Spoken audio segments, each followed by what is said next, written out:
안녕하세요. 아이리드 성형외과 양진일 원장. 조아영 실장입니다. 안 맞아.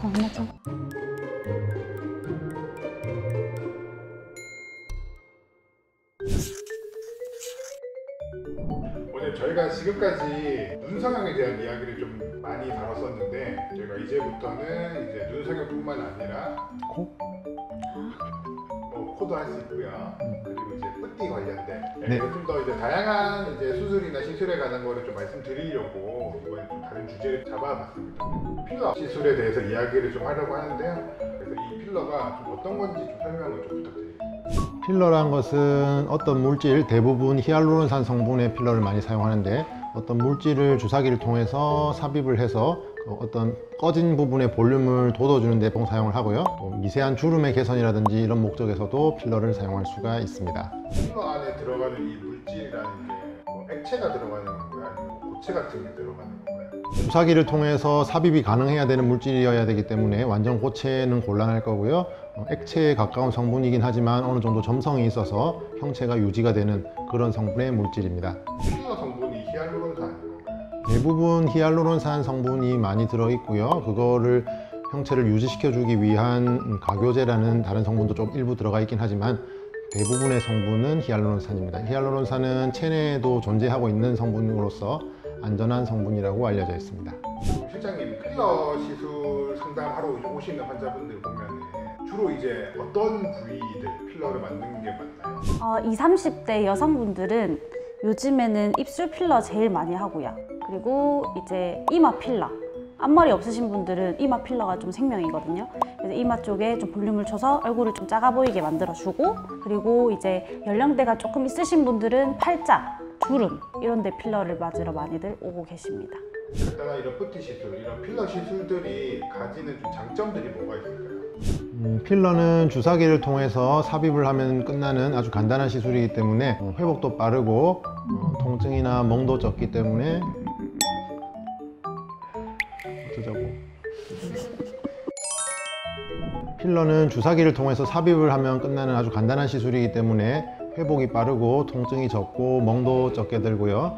보통 히알루론산 성분이라는 필러를 가장 많이 사용하고 있는데, 이 성분의 필러는 이제 녹일 수 있는 주사가 있습니다. 히알루로니다제라는 주사가 있어서 혹시라도 마음에 들지 않거나 아니면 원하지 않는 결과가 나왔을 때 다시 원래대로 녹여서 원래 상태로 돌릴 수 있는 그런 장점이 있어서 직장인이나 회복 아니 자꾸 덧붙이니까 안 되는 거 아니에요?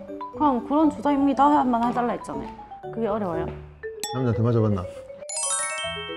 아무래도 수술보다는 훨씬 간단한 시술로서 많은 분들이 찾아주시고 계십니다. 이 국산 필러와 수입 필러 차이가 있는 게 있나요? 가격이 비싸죠, 수입 필러는. 아무래도 수입 필러는 여러 가지 공정이라든지 검증을 많이 받은 필러이기 때문에 우리 몸에 있어서 조금 더 안전할 수 있는 그런 필러라고 보시면 되는데, 요즘에는 국산 필러도 많은 노력을 필러 업체에서 나왔어요? 어디까지 했죠?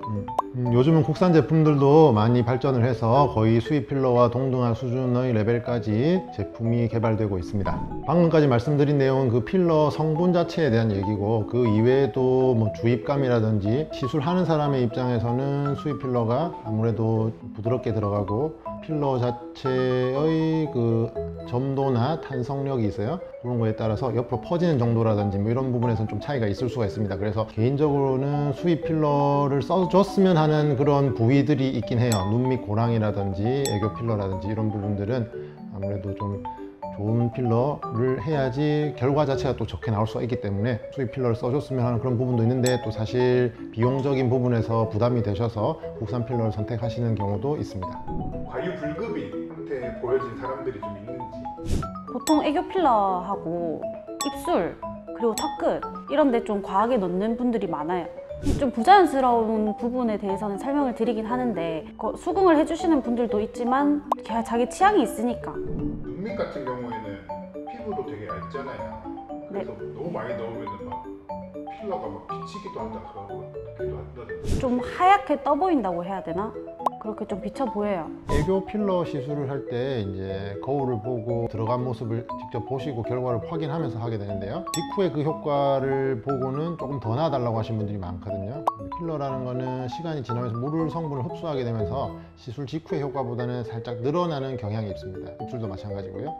근데 이제 그런 살짝의 변화로 만족 못하고 조금 더 해달라고 해서 더 했다가 나중에 물성분을 흡수하면서 그 부피가 너무 늘어난다든지 또 웃지 않은 상태에서 애교 부분의 근육의 크기를 보고는 만족을 하셨다가도 웃을 때는 또 그게 되게 근육이 부각되기 때문에 웃을 때는 또 애벌레처럼 흔히들 말하는 애벌레처럼 보이는 경우가 있어서 모자란다면은 조금 리터치식으로 한번 더 해서 조금 더 할 수는 있지만은 과했을 때는 다시 줄이기가 좀 어려워요. 녹이는 정도를 뭐 원하는 만큼 정확하게 녹이기가 어렵기 때문에 필러 시술을 하실 때는 가능한 한 조금씩 욕심 부리지 말고 조금 해봤다가 모자라면 조금 더 하는 식으로 시술 받아주셨으면 좋겠습니다.